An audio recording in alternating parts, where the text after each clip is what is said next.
Itlog lang to, besh. Pwedeng pang negosyo. Kayo naman for today's video ituturo ko dahil pati ako nasarapan talaga sa ginawa kong to.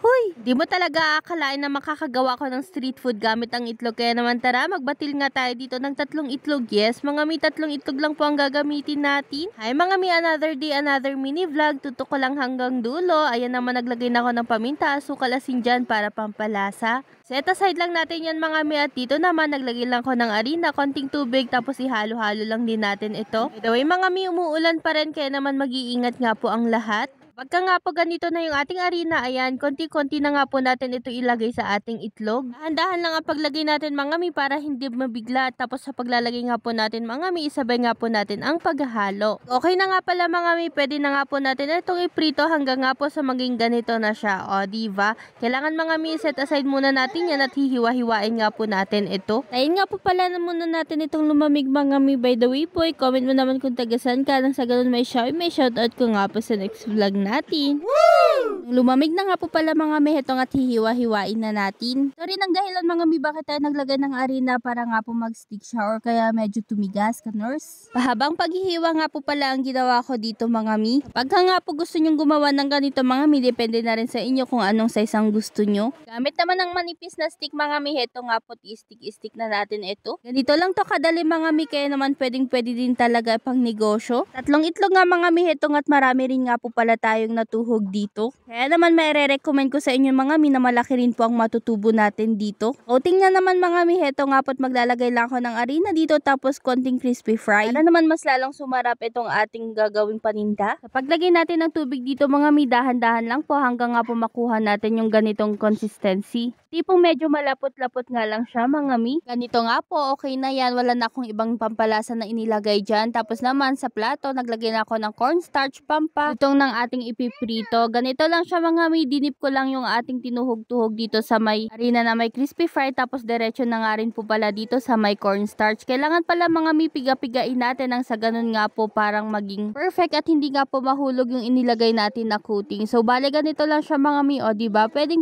na nga po yan. Ganyan lang nga po ang gawin natin sa lahat ng tinuhog namin. By the way po, I'm Nessa Munoz, sharing my daily vlogs. Kung hindi ka pa nga po nakafollow ay maaari mo nga po kong i-follow. Woo! Yan na nga po pala lahat ng kinoting natin mga mi, kaya naman kailangan mainit yung mantika bago nga natin ito iprito parang ganito at antayin lang nga natin itong mag golden brown ganun. So, mga mi ha, 3 itlog lang ang gamit ko dito pero marami na nga tayong natuhog. Pwede isaw-saw sa suka, sauce or depende na rin sa inyo. I-recommend ko na pwede itong pang negosyo. Yun lang po for today's video. Salamat sa inyong panonood. Please follow, like, and share po. Bye-bye! Mwah!